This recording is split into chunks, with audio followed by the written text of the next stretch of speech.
Hello, everybody. Welcome back to another episode here on the Raspy Dispatch, our segment, Let's Talk Dispatch. Hope everyone's doing good, living their best life, and your mandated overtime is a zero. I'm very excited to be chatting with today's guest. If you're in the dispatch world, I'm sure you've seen his face, know his name. Ryan is an outreach director and instructor with 911 Training Institute, and I'm going to bring him in. Hey, Ryan. Hello, Ashley. How's it going? Oh, I am better than I deserve, ma'am. How are you? I'm good. I'm good. Just got through the holiday weekend. This wonderful 4th of July, dispatcher's favorite holiday. Yes, How was your holiday?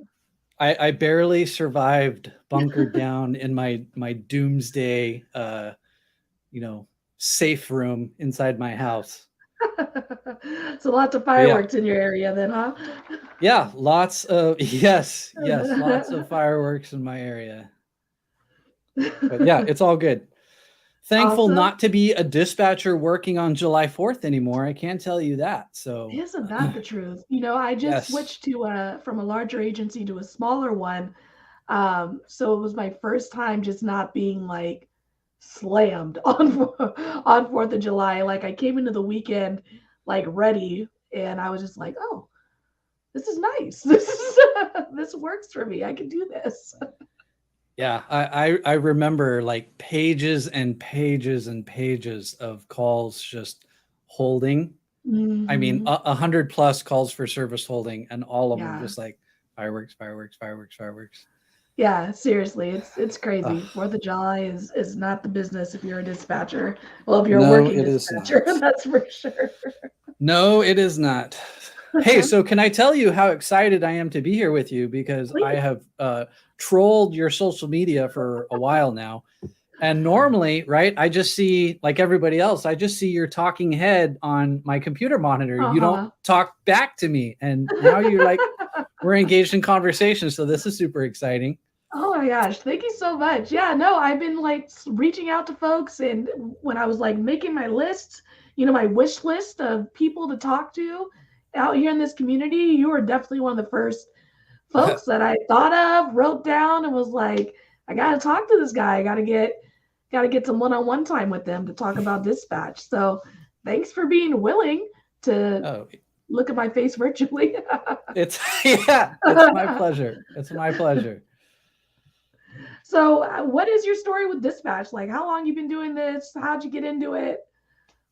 Tell me everything. That is the most complex opening question ever because I like my path through 911 is all over the place. Mhm. so so like a lot of people like I didn't want to be a dispatcher. I wanted to be a cop. So Mhm. I was interested in law enforcement and I thought that's what I wanted to do with my life. So I was pursuing that career. I started working at the Anaheim Police Department in Anaheim, California in 2002. So I'm your Southern California neighbor. Hello. Hello. So I started as a college intern, and upon completion of my internship, the department hired me to be a police cadet, which is like a step under police officer, and I Mhm. got to do a lot of cool assignments as a police cadet. I worked in our front lobby, writing police reports, and then I went to a family crimes, sex crimes, robbery, homicide. So I got to do some awesome stuff, and then I Mhm. ended in dispatch before I got promoted to be a dispatcher. And like I kind of thought it would just be like the next rung on the ladder, if you will, Mhm. because at that time in this would have been like I think 2003, 2004. Then the state of California was in a statewide quote unquote budget crisis, and like government agencies were not hiring. Like Yeah. everything was frozen for like a year Mhm. plus.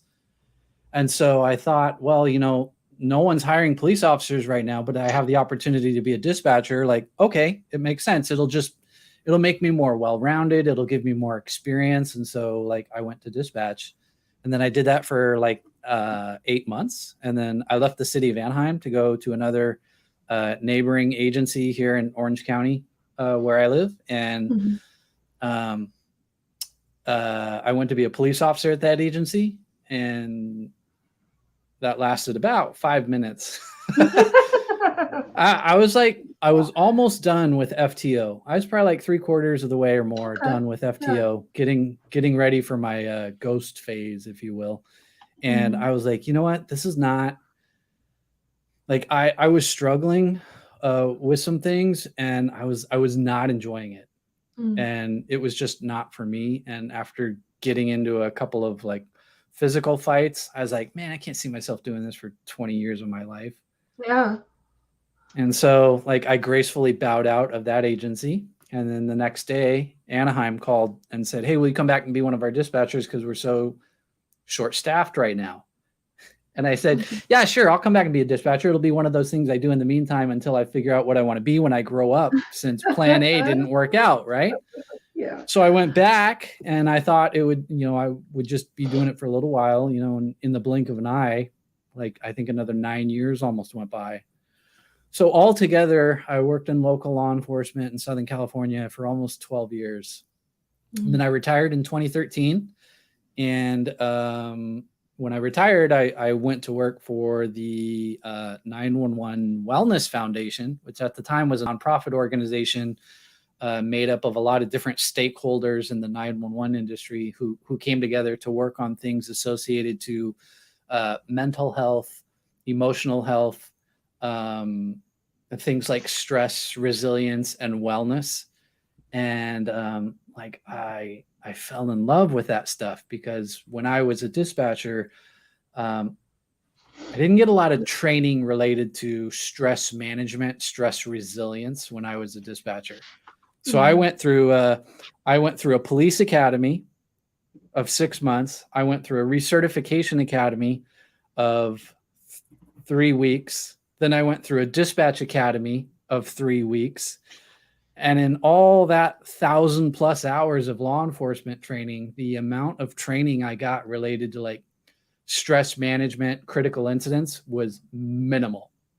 And so, and this was in the early 2000s, right? So much has changed in the state of California since then. But so when I quit being a dispatcher and I learned about, people are offering like dispatcher wellness classes. What is that? How can I be a part of that? Because that's what I want to give back to dispatchers so that they don't experience some of the things that I did in my career. And and then I started working at a local police academy here and became a certified instructor in the state of California. So I started teaching law enforcement training classes, primarily towards 911 since that's my background. But I have a strong education in psychology. So I got roped into doing a crisis intervention team training, and I coordinated a county-wide training program for law enforcement, which included 911 here in Orange County for 6 years. And then that came to an end, I don't know, a couple of years ago, COVID.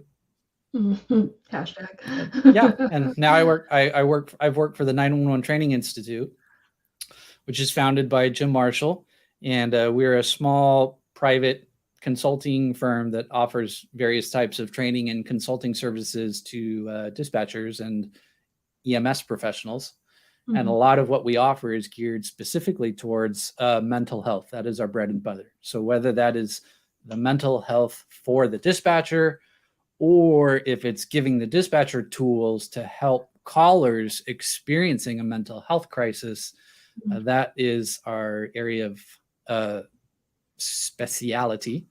And then we also do some other things related to that, like peer support and leadership. So there you go. There is my journey through 911. Awesome. No, so it's funny, like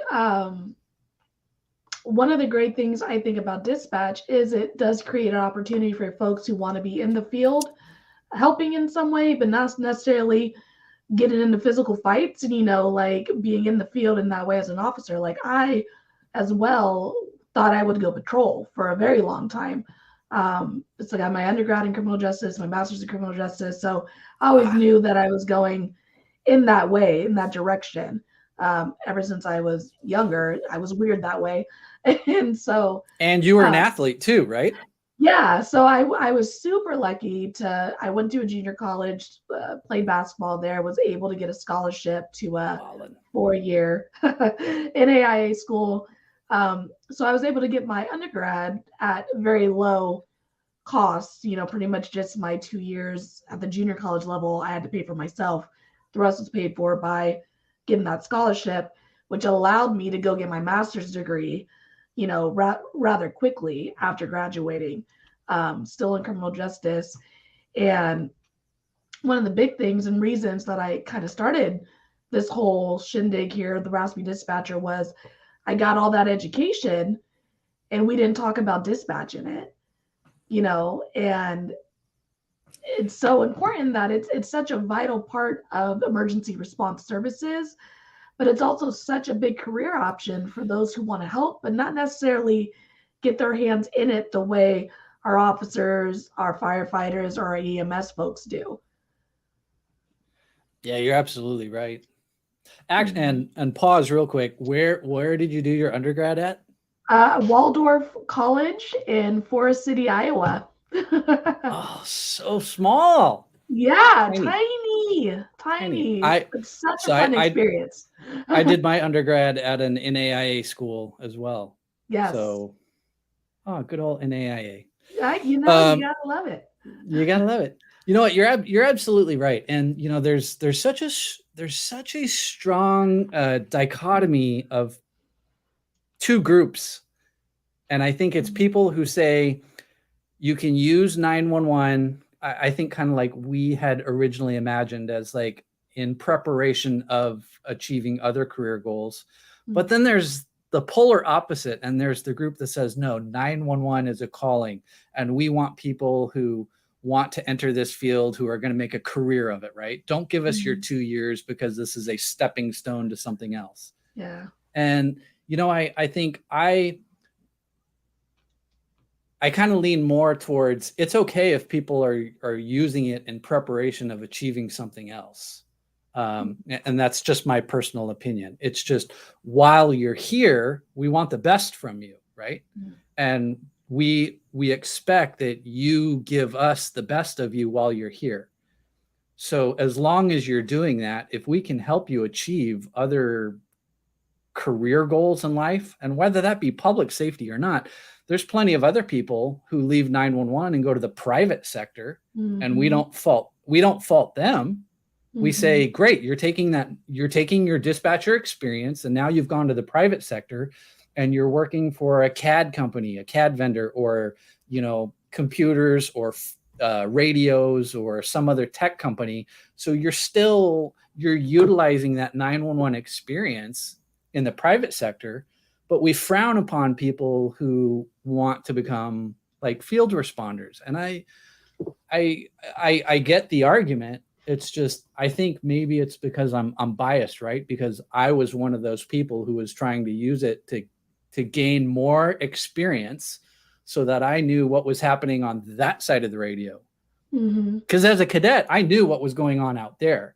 I was doing plenty of ride longs all the time and doing other stuff as a cadet and all of this stuff. But I knew very little what happened in the communications center until I became a dispatcher. And that gave me the full spectrum of everything that went on over the radio from the start of a phone call to, the ending disposition. It was like, okay, Mm-hmm. this gives me a more comprehensive picture now, and whether I become a field responder or a dispatcher or take that somewhere else, like that experience was invaluable to my journey through public safety. So I think Yeah. you're right. And it's little podcasts like this and YouTube channels and training videos that you make that I think are bringing more enlightenment to people to do some more introspective examination to try and figure out, well, hey, maybe being a dispatcher is a career for me, because I had never considered it before. Because Mm-hmm. in all transparency, we do a pretty poor job of marketing ourselves. Facts. So Yeah. um, facts. So yeah, Mm-hmm. it's people like you who are bringing that to light to the average day Joe and Sally sitting at home trying to figure out whether or not now this is a career path for them. Yeah, and I mean, speaking of folks who are like using dispatch as a stepping stone to get their foot into a department and then move into the field, like I'm all for that, because if you do this job as a dispatcher, you're going to have more respect for it. And there's definitely a disconnect between our units and dispatch, and that's both ways. We could better understand what they're dealing with out there. They could better understand what we're dealing with it here, especially smaller agencies. I went from a big agency where I had 10 people with me answering 911 and then a whole other side doing the radio. And now I'm in a small agency where if we're lucky, there's three, you know. Oh, Yeah, so it's totally different. So when we get something coming in and it's hot and the officers, everyone's going to it, there's only me and more than likely one other person. And we're both answering the phones. We're both doing the radio. We're both, so officers understanding that in the field, like, got to give a little grace, because while you're asking questions, I'm still on the phone with the person who's in it. I'm fielding calls from other people watching the person in it and still trying to get you all that safety information while you're driving there. So when we have that understanding of the job's difficult both ways, just the reality of what it is, we're going to have a better relationship with each other and not get as frustrated, both ways. yeah. And the agency where I worked, like a lot of other agencies, utilized some of those field responders to fill staffing shortages. And so when they would come in and try to do call taking and, type things into CAD, the best people to do that were the cops who were former dispatchers. And we loved them because when they're out on patrol, their radio etiquette, their radio discipline, their use of the MDT and CAD and doing some searches themselves for criminal history and contacts and all of that, those people were the best because they knew everything else that dispatch was doing. And it's not to fault or say that all the other officers were wrong. It just made the job of a dispatcher so much easier. Yeah. But you are absolutely right, because even as dispatchers, how many of us really know what's going on that end of the radio? And a lot of dispatchers are quick to sit in their chair of judgment and say, hey, why is he asking me for this? Why is he doing this? Doesn't he know? And it's like, yeah, he does, but you should also know what he's doing right now. And if you had a better idea of what he was doing, right, there would be a mutual understanding and appreciation so that when stuff does hit the fan, right, everybody works. There's that cohesiveness as a team that comes together instead of feeling like the that we sometimes experience. Yeah, no, seriously. I mean, it can definitely be challenging, new officers, new dispatchers, like everyone trying to find, because everyone wants to do well. Like, there's nobody out there who just wants to make you like make you ask them to keep repeating because their radio traffic is terrible. Like, there's no officer out there who wants to repeat themselves 6 times because they can't get it across to you. Like, everyone wants to do well. I don't want to have to ask you to repeat because I'm not catching it so many times, like, we all have the same goal, which is, to get you the information as quickly as possible, to get help where it needs to go as quickly as possible. And just understanding that we know it's hard both ways. It's a tough gig. Yeah. And that's, I encourage dispatchers to do ride-alongs as often as they're able, just like we encourage our field responders to come in and do sit-alongs as often as they are able. And whether or not a dispatcher chooses to use that to take them a different path in their career, I say all the more for it. Congratulations. Thank you for your 2 years of service as a dispatcher. As long as, like I said, those 2 years was the best that you can give us at the time. And hopefully, as a dispatch center, we've helped prepare that person for the next step in their career, wherever that may lead them. And even more so, hopefully, they're just going to go patrol, and then they're going to reduce our shortages on that side. Yes. We're short on both ends, so if, just stay with us. Go over there. Happy to talk to you on the other end of the radio. Exactly. And they're going to come back and work OT and dispatch anyway. So because we're not going to say no. We always got a seat available. Isn't that the truth? Oh man. Okay, so you work 3 dispatchers at a time. How many patrol officers do you have on at a time? Probably with swings. While swings is still on, we probably have a good 15 on a good day. And how does that compare then to the large agency where you started? Just night and day different. It's so in SAC we had 6 districts, so we could break down. Wait, do we have 6? Yeah, so we could break down usually to 4 channels, and we would keep downtown together with another like close district, and each of those districts would have probably 10, 15 officers on.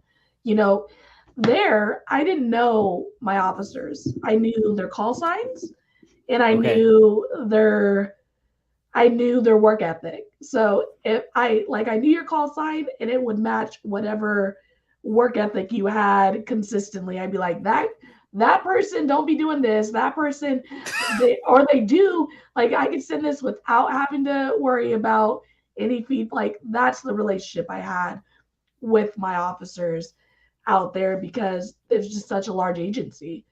I would imagine a lot of our officers didn't know our other officers, just because if they're not out of the same station, they're not seeing these guys unless they're going to a call with them.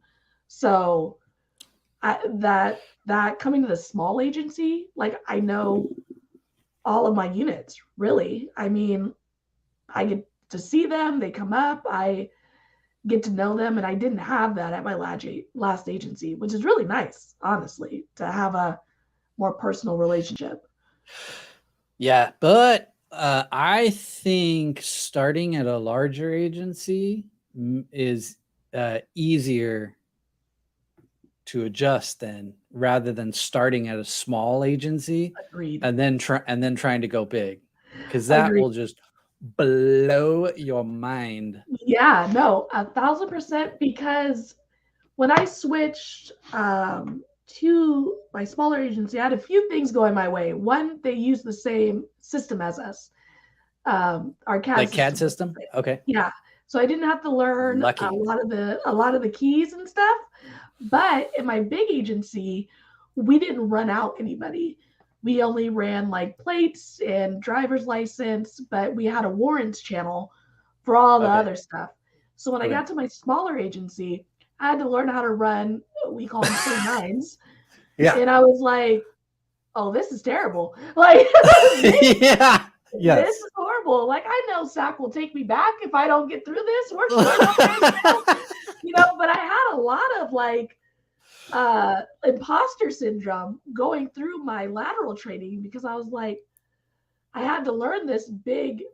Luckily, I didn't have to learn the system, but I had to learn this big way of reading this essentially other language on these NCIC hits and this stuff, and getting through it quickly, because so that was challenge. That was the most challenging part for me. So then at the large agency, were you having to do like teletype entries, or did you have like a records division do that for you? We had a records division that did most of our things. We did very minimal stuff. And if anything needed to go out like right then, the supervisor would probably be taking care of it, because we were getting slammed with calls still, Yeah, same here. As a dispatcher, Anaheim was big enough and busy enough that we didn't have to do any of that. I guess teletype entry, which would be like entering different types of records into computer systems and whatnot. Mm-hmm. So I got kind of spoiled, because then when I went to a smaller agency, even though I was on the patrol side, the smaller agency dispatch had to do everything. Mm-hmm. So I'm like, oh man, so that missing person report that I just took, you're going to have to spend the next 40 minutes entering all of that into, you know, a California statewide computer system. I'm like, yeah, no, thank you. Yeah, my mind like literally was blown because when when they told me that I had to run these, reports and stuff like that, I was just like, I never knew who my officers were out with at my last station because they would jump to the warrants channel and then jump back to me like, "Can I get a second for a search?" Like, okay, second for a search. Like, it was such a disconnect with why they need that, like how they got that information. Like, I knew we had a warrants channel, but I didn't fully understand what that person on the warrants channel was doing because they didn't teach us because we didn't do it, Right, like, right. or even our records department, like all the stuff they're entering. It's like a different type of busy. It's like I'm not getting slammed Totally. with calls, but I have a lot of other side duties that I'm doing at this agency compared to my last. Right. I got 20 stolen vehicles to enter into a computer system now. But Uh-huh. like, so, and doesn't that bring up an interesting point too? Because like, that's kind of almost like a little offshoot, if you will, of another career opportunity available in public safety that a lot of people kind of Mhm. overlook just because they think that, well, it's not really dispatch related. And it's like, okay, well, technically it's not, but like neither is IT. But Word, if, yeah. but if computers and radios are your bag, then certainly Mhm. you want to look for like an IT position that would support a communication center, even though Mhm. you're not a dispatcher answering 911 calls. So like there's a lot of Yeah. creative things that people can do that are in public safety and kind of dispatch related, but even not dispatch. No, it's so true. Even at my last agency, we had an IT guy in house at our comm center in Mhm. case anything went wrong. We did, during the day, went over there and we're, pulled him out and was like, yeah, come fix this, So it's so true that there's so many tangents that you can jump on, um, and branch off into from dispatch.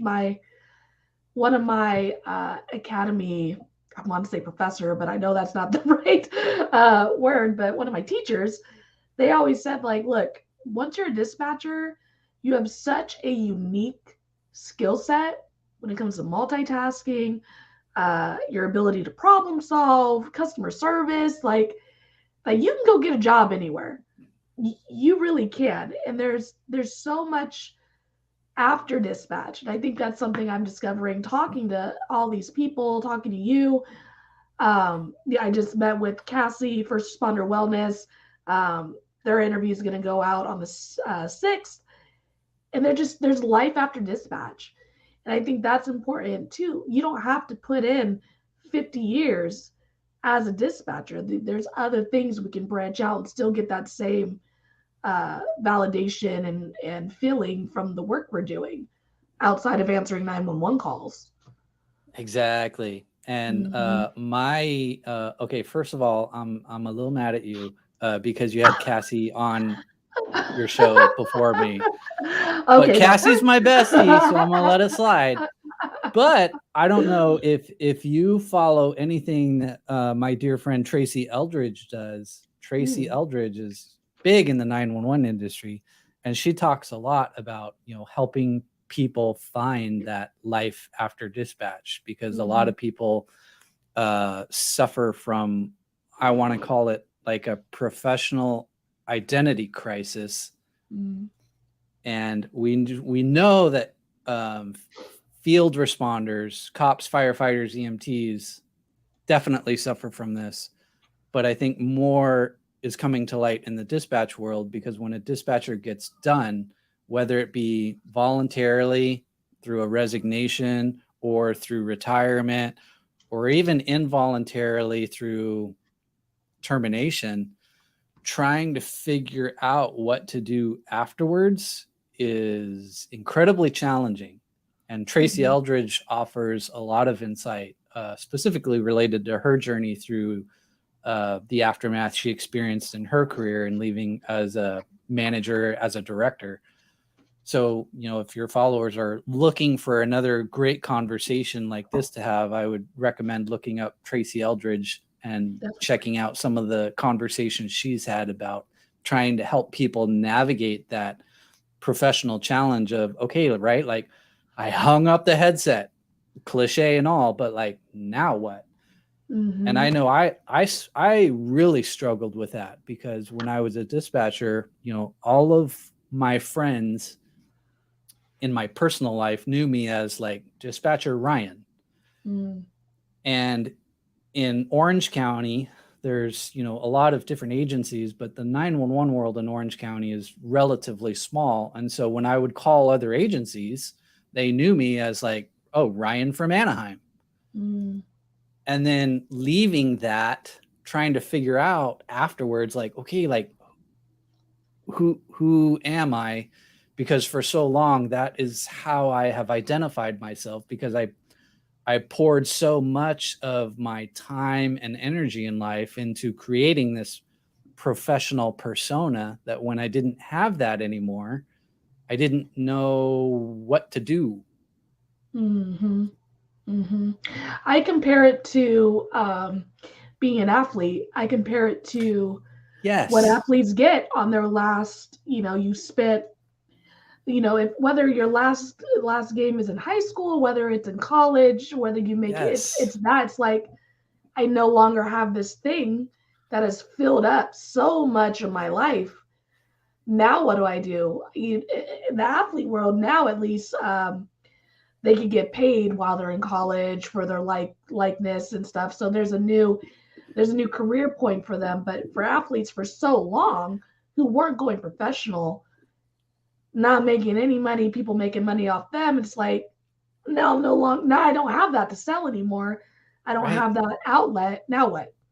That's Right. definitely what I compare it to in this field. In whether you're in patrol or if you're in dispatch, it's definitely that fear of missing out, that identity crisis. Like I'm no longer a part of the club, so now what? It's a totally real thing, and I'm definitely, excuse me, gonna check out Tracy Eldridge's stuff in regards to that because I think it's super relative.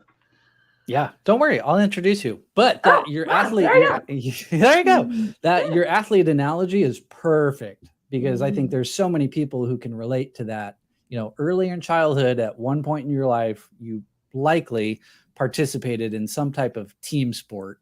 Mm-hmm. And so you kind of get that feeling of like, oh, I'm part of a team. I'm part of this feeling of belonging because we're all working towards the same mission and the same Mm-hmm. goal. And then when that dissipates, it's like, okay, after the dust has settled, right now you're no longer Ashley the baller. You Mm-hmm. just Ashley, and like I'm no Yeah. longer Ryan the runner. I'm just Ryan who's old now. Right? We can't Like I we play can't run basketball and we now, can't my run and we arm can't hurts. ball anymore. Exactly. Right, my We can't arm run a hurts ball no now. more. When I used to play, that didn't hurt. I didn't realize that was a muscle that was being used so Exactly. often. Like my niece and nephew like, let's play. I'm like, let's just play horse. I don't know if Right. we need to exert ourselves so much. We can just shoot. I can Exactly. still do that. Exactly. It's a great analogy, though. Nice. Yeah, it's a total reality, and I think another thing that I think we're doing, I feel in my experience thus far, um, we're doing a better job as a complete culture, first responders, of acknowledging the PTSD that comes, the burnout, and creating safe spaces for us to acknowledge that, talk about it, and recover from it. I think we're getting much better. Do we need to keep improving? Yes. But I know during my academy, they brought in our peer support. They gave us all of the resources my department had for it. Whereas I think in the past, as you kind of mentioned, we didn't talk about that. We didn't have any critical incident debriefs. Like what was that? We didn't acknowledge that we could learn from how we handled an incident and be better and do better and check in with each other. Oh, you're speaking my language now. Here we go. Yeah. So when I started my public safety career in the early 2000s, like we didn't talk about that at all. I mean, I remember being down in the front leaning rest position doing push-ups all day, and we talked about everything that made up a good police officer, except with how to live with the perception of failure, specifically after exposure to some type of trauma. And that same attitude and mindset carried on into 911 as well. And even though, 911 dispatchers aren't out there rolling around in the mud, the blood, and the beer, hooking and booking, taking people to jail or fighting fires or anything like that, they still experience exposure to significant amounts of trauma, even in a comm center behind a computer, wearing a headset over the phone or over the radio. And we didn't talk about that at all earlier in my career. And I never experienced the full benefit of having a thing like peer support team come to my aid. And so, the reason I'm no longer as a dispatcher is because I lost a friend and colleague at the police department to suicide early in my career, and I didn't deal with it like I should have, and I stuffed it. I stuffed it, and I managed to forge on ahead for another 10 years or so in my career before it finally caught up with me. Ironically, as a dispatcher, handling suicide calls from the public. And as a result, I voluntarily chose that, hey, I can't do this anymore. And I had to go through, several months of counseling and therapy. And I was diagnosed with PTSD at one point in time. And I'm like, PTSD as a dispatcher, like, ain't no such thing. I'm like, PTSD, like I didn't just get back from Afghanistan, right? Yeah. My Humvee didn't just get blown up by an IED or anything like that. I'm like, that's PTSD, not doing what I did as a dispatcher. And nothing could be farther from the truth. And so educating dispatchers about all of that, things like burnout, compassion fatigue, vicarious trauma, secondary traumatic stress, post-traumatic stress, educating them about those things, and then giving them the tools that they need to help address those things is what's going to help save their career. And let's face it. Okay, when we talk about staffing challenges, that's one of the reasons why is because most dispatchers experience feelings of complete burnout by year 5. I'm like, by year 5. It's no shock then that the 911 world can be such a revolving door, because people get so burned out that they then pursue other career paths and opportunities. And we wonder why we struggle with staffing. Well, I mean, that's one of the reasons, because long before in the past, I think nationwide, we've done a pretty poor job in the past about giving dispatchers the tools to address these things, because we told them that, that this is a tough job. You knew about all of this when you signed up to do this. So like, sit back down and suck it up, Buttercup, because there's 20 other 911 lines that are ringing right now, right? Yeah, no, really. And one of the things that I advocate for is using your time.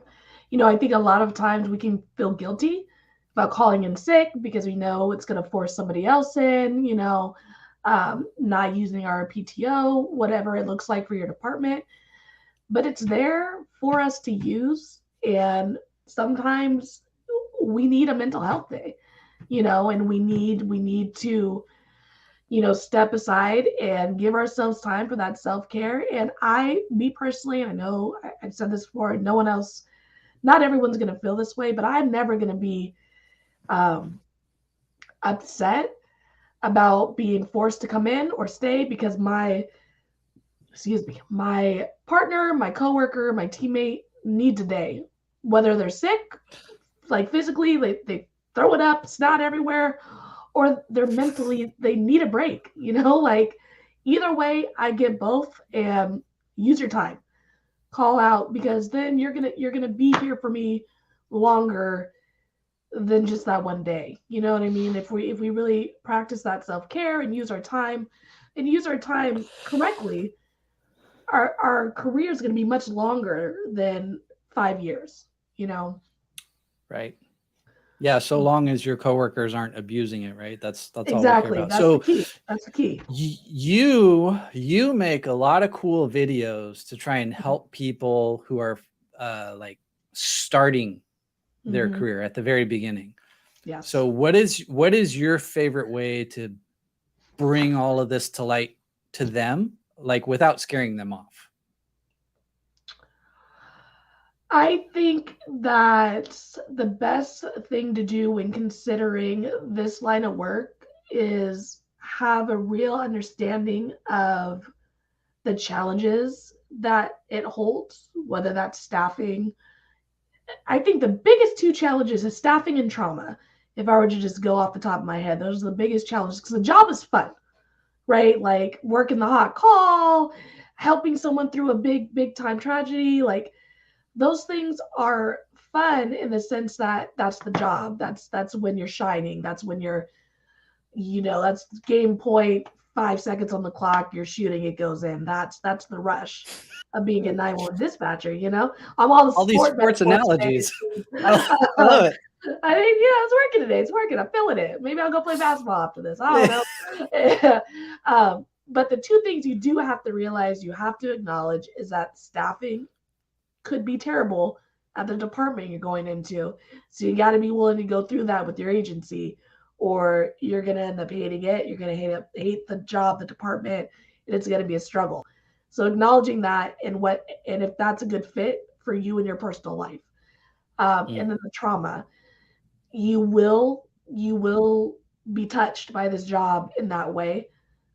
It's going to look different for everybody.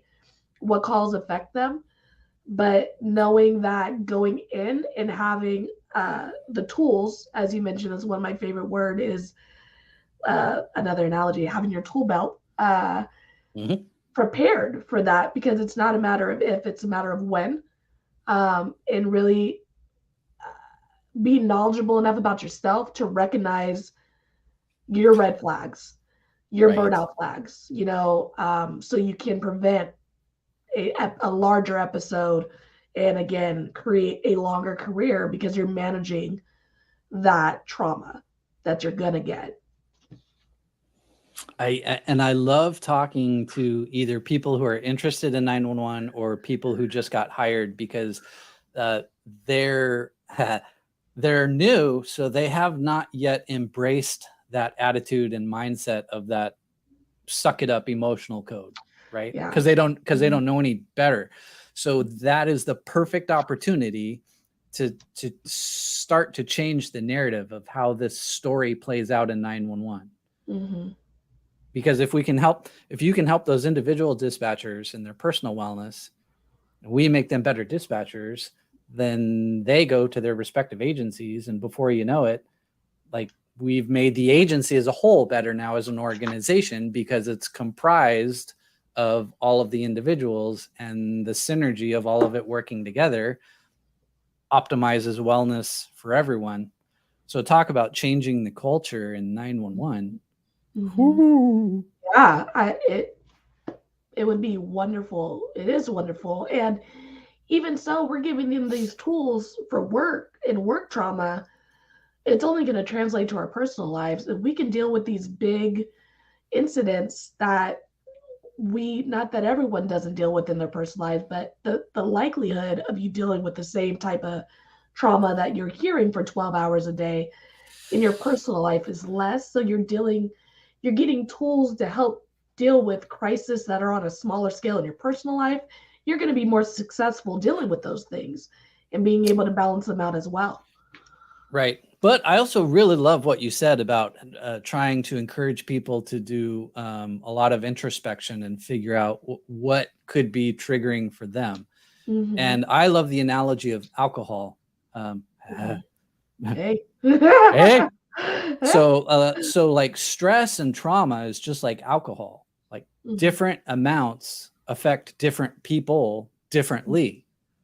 So like if you and I went out for happy hour right now and threw down a couple of margaritas, what's 2 margaritas for me might be 4 for you, but we're at the same level of inebriation. Right. Yeah. Well, how does that come into play? Well, like there's lots of factors that come into play, but it doesn't change the fact that like we're different. And I remember as a dispatcher, calls involving children never impacted me because I'm single, never married. I don't have any children.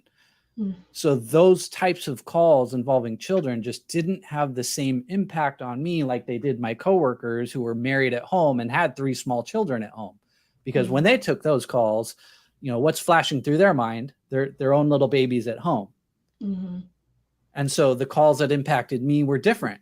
And they would look at me and wonder, how come a drunk driving call gets you all riled up?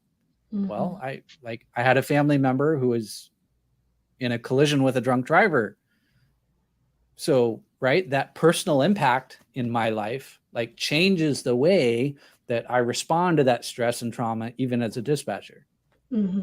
Definitely. That's one of the big things that one of my coworkers like popped into our academy and told us. He was like, I had no problem with the kid calls until I had kids. Then it hit a little different.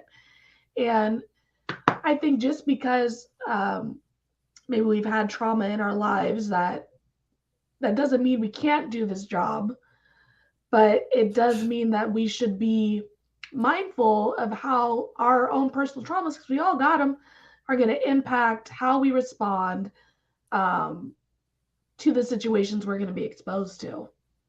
Right, you are. So we're not trying to like disencourage or dissuade people from entering 911 because they've had stuff happen to them in our lives.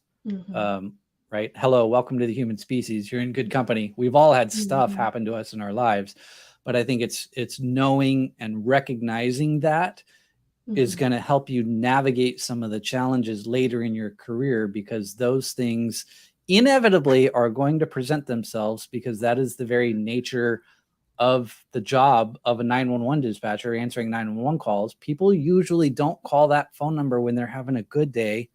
Most people call that phone number when the world is coming to an end for them. Yeah. And so that part of knowing and recognizing is what is going to help make you more resilient in preparing for that when it does happen, and then responding appropriately afterwards. Exactly. I know there was another story that we heard about in academy where this individual came in and they were a victim of a pretty big crime, and it was well known in the area. They wanted to get into dispatch. They wanted this opportunity to be on the helping end of things, and then after they took a couple calls, they just realized that their what they had with coming in with them was too big for them to be able to do that job. So for that person in that instance, their history prevented them from doing this job. But in the same way, someone could have the same type of trauma and just be really good at connecting with folks who are going through tragedy, So it's not really the thing; it's the person and their level of comfort. Right. Because we can be great dispatchers. We are great dispatchers even with our trauma. Right. And that's what we call in psychology post-traumatic growth. It's using that stress and that trauma you've experienced prior in your life, but using it with a growth mindset to change how it's going to impact you in the future, and how you can use that then to help and aid other people who are experiencing similar circumstances. Definitely. Man, I think we're this is deep stuff, right? But like, I think it's a great conversation, because sometimes even as dispatchers, we still have that like, oh, everything is all doom and gloom. And it's not. Like, really, it's not. Like 911, law enforcement, fire rescue, EMS are wonderful industries to serve in. it's just changing the narrative of that story for you and how it plays out Hmm. for however many years you choose to serve in whatever capacity. Yeah, I mean, there's there's two ways, you can show up to work every day in life, whether it's outside a department. Is you could complain, you bring the room down. There's going to always be something that a department, a comm center, individuals can be doing better. And we can choose to focus on all that negative that does happen in dispatch. Or we can show up willing to support each other, willing to learn, willing to get better, and create a positive environment to dispatch in. Um, I could say, especially being in a room with only one other person, like the energy that person brings matters. You know, Hmm. not that I'm requiring them to always be like happy go lucky. Like life happens. That's cool. But I would like a good 65, 75% of an enjoyable experience that when I'm working with someone for 12 hours, because that's a long night with just me and you in the room, and you're having a bad day because you're having a bad day, or you're burned out and you're over it. And now I'm working with you as my partner, and it's not fun for me. So I think all that Yeah. matters. And that's taking into consideration the things that you cannot control, right? You Mm-hmm. can't control all aspects of life because, like you said, sometimes you just got a bad day. But what we can control are the things like the gossiping, the Mm-hmm. backstabbing, and the Yeah. backbiting between shifts and spreading all that drama, Yeah. which then just spreads like a virus in your comm center. And now you work on Tuesdays, and even the two dispatchers on Saturdays, they don't even work with you, but they're miserable because as soon as anybody walks into that room, the feeling is just ominous. Yeah. Yeah. No, I'm telling you, it's weird going from bigger to smaller. Those dynamics, they just matter. And I know I've had people message me about a bunch of stuff, but I did have someone message me, and they're like, "What's up with this toxic vibe that comes in dispatch?" And I've been super lucky that I've always had really good trainers, like really positive all around. I've been super lucky, but I know not everyone has had that experience. And I know people have been like, yeah, I was in it and I backed out because my trainer was just so terrible and made me feel so terrible. And I'm thinking about going back and trying another agency because I still want to do this job. I just didn't want to do it with this person because they made me feel bad. Yeah. And we got a dispatch shortage. We don't got time for people just not wanting to do this job because someone's mean. Like Right. So are you you're a CTO now, right, Ashley? I am not. I'm not a CTO yet, but I imagine it's next on the list at my agency. Okay. I So did a lot of training at my last agency, but never a CTO. okay. Post So then academy stuff. what would you tell someone like a new dispatcher who just shared that with you as a story of an example of like, hey, they want to do this, but they experienced a terrible, incident or incidents plural with a trainer they were working at. What kind of advice would you give that person, whether or not to choose to back out, or then if they do, like how to re-enter and reapply and come back? Well, I think the best advice for anyone who's going to this field is having a clear, like, really setting boundaries with our trainers and our supervising, hierarchy, um, where I'm comfortable to give good feedback. Like, Mm. at SAC, we had a really good like mentor program and things of that nature where it's not always you don't always feel comfortable giving your CTO feedback because there's this power dynamic, right? They're writing my DORs, or not that we should ever fear retaliation, but we can understand why people would hesitate to give the person who's giving your feedback as well, because CTOs and people in authority positions, they're not always receptive to feedback. That's just the reality of it. So I would say really having a someone else set up already like looped in with you going into your training. We had mentors, mentees that we could text, hey, I had a really rough day, blah blah blah, told me this, da da da. And there was a, there was a this is between us type of feedback, unless of course it needed to be reported as something higher and drastic. But that I could just vent to, having that person Wow. through training who's in it, who gets it, who probably knows that CTO is kind of, in the supportive avenue, I think is very important to get through training, especially when your training probation can be up to 18 months. It can be a very Right. long process. So having different people to connect with, I think, gives us the opportunity to be more successful. And those people can find the better way to give that feedback to that CTO without it necessarily impeding on your experience more. Yes. So that mentoring relationship was like an official program at your prior agency. Yeah, we had an actual mentor program where it was total Interesting. volunteer. Dispatchers would volunteer to be a part of it. Whenever a new academy would come in, we would do like a speed dating type of setup, and you get to meet Yes. them, and then you vote like which one you want as your mentor, and then you get assigned your trainer and your mentor, and then your mentor would check in with you every once in a while. Like it kind of just depended on how you worked it, how much you needed them, how much you wanted involvement, but at least a couple times a month they check in with you. I saw some people would like give their mentee like a little Starbucks card, like you're doing great, just that extra hype you need with such a long training. I mean, by the time I was going through radio training, I was like, I'm over it. I never want to see a radio. I don't want to touch a pedal ever again in my life. 12 hours, day shift radio in Sacramento. I was good, like so. Yes. I think having that extra person who's in it, who gets it, who knows the person you're working with is helpful.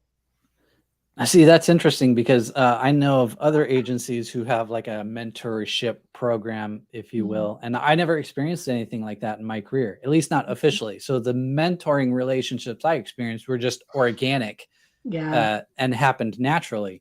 And Mhm. those mentoring relationships in public safety, police, fire, EMS, those mentoring relationships are unlike any other industry in America Mhm. because it is such a like a brotherhood and a sisterhood. Um, those mentoring relationships are so powerful. And if you think about it, I mean, you're basically doing peer support too. You just don't Mhm. know it. Yeah. Mhm. And then you're already creating that relationship. So if there is an escalation and they have a bad call, and 9 times out of 10 they're going to turn back to that relationship that's already there, and then you can provide them the peer support. You can help them navigate that. I mean, it's just the benefits of having that from the jump, from day one, is phenomenal. I think it really helps people get through training. Yes. Love it. We Awesome. talk about this stuff all day. I know, right? But it's about time for my happy hour. So what so let's just put a bow on it. So obviously, like, a lot of my stuff is geared towards folks who are considering the career, thinking about getting into dispatch. What advice would you give someone who is considering this career, and like things they should consider, or something thought you should know before, you wish you knew before? Um, any advice you'd give to these guys? Yep, I would say do a sit along. Mm, So most 911 centers uh, offer public sit-alongs, and that's the opportunity for members of the public to come in and sit and basically shadow a dispatcher and watch that dispatcher work. And so I would strongly encourage someone looking into the profession to contact your local law enforcement or uh, fire rescue agency and inquire about the opportunities they have for you to come in and do a sit along. And then that gives you firsthand experience of watching a dispatcher. And then you get to sit with that dispatcher for 2-4 hours, like pepper them with questions. And, that is the perfect person to ask all of the questions that you have. And then I love the advice that you actually gave earlier. So most of the training I do is geared towards people who are already serving in 911. But for new people, I think coming in, just like you said, an important part is to really sit down and just know thyself. So know your strengths, know your weaknesses, know what is going to impact you, where you're going to have some type of significant emotional, psychological response to handling some type of traumatic call. Know what that could be for you. And then looking forward, make sure you find an agency that is going to be geared towards equipping you to success. So for some people, that might be a big agency, just nonstop rock and roll 24/7. But for other people, that might be finding a smaller agency. And whether that's doing it on the law enforcement side in 911 or the fire and EMS side in 911, that's another thing to consider, because you could choose. So do you want to handle law enforcement related emergencies, or do you feel more comfortable handling like fire and medical related emergencies? Because those are very different types of calls for service, which then obviously bubble up lots of different types of emotions and feelings in dispatchers. So it's kind of knowing what your strengths, weaknesses, and preferences are, and then finding a good match through agencies that you apply to. And then once you apply, like you said, it's being transparent about your expectations as a newly hired dispatcher, because we guarantee you the agency is going to have expectations of you as an employee. So it's okay for you also as the employee to have expectations of your employer, and just be upfront with either your trainer or a supervisor and say, hey, these are some things I know off the top of my head right now going into this with zero experience that I know could be an issue. So help me navigate these challenges when they present themselves so that I can successfully complete training and not fall short. Yeah, no, so true. It's definitely something I echo as well. Like when I talk about the interview process and panel interview, one of my like tips and tricks is like, don't sleep on the questions. The questions are not only for you to show a department that, hey, I did the research, I know about you. It's also for you to ask them those things that you need to know in order to figure out if it's a good fit for you. Because there's no point in us putting through training, us going through training, us getting all hired, and then going, this isn't a good fit for me, when we could have figured that out with just being honest with the questions we're asking. The interview, it is all to see if this is a good fit for you as well. Finding out if what's your guys' mandatory overtime look like. What's your percentages? What's your call volume? What is those things you can ask, and they should be able to answer during an interview. And it matters if that is something that matters to you, that you're not going to be wanting to be mandated in all the time from the start of your shift. That's not the right agency for you. And that's okay. And right. They would rather you pull out then than them waste all this time, money, training for you to pull out after already knowing all those things. So I totally agree. It's a two-way street. Departments are looking for good folks, and we as people looking for jobs are looking for good departments. It's the mutual relationship that we're looking for here. That's it. Yeah. All right. How do folks find you? Socials, websites, all that good stuff? Oh, you can find the 911 Training Institute on LinkedIn, Facebook, Twitter, and Instagram just by searching the 911 Training Institute. Or you can visit our website at www.911training.net. And if there's anything that I can do to help you as you start your career, or if you've been a dispatcher for 20 plus years and there's anything I can do to help you, I'm at your service. He is not lying. I messaged him and he was right on it. He messaged me right back, totally willing to jump on here with me. So I really do appreciate you taking the time to jump on here with me and being willing to share all your wisdom. Oh, it's my pleasure, Ashley. All right, I'll be right back with you, okay? All right, everyone. Hope you enjoyed our show today. Again, thank you, Ryan, for taking the time to jump on this segment with me. Such a good conversation. Lots of good tips and tricks and gems for everybody to take home and put in their tool belt. So I really appreciate it. If you are interested in jumping on a show with me, you can go to the raspydispatcher.com, check out the Let's Talk Dispatch link. The link is also in my bio.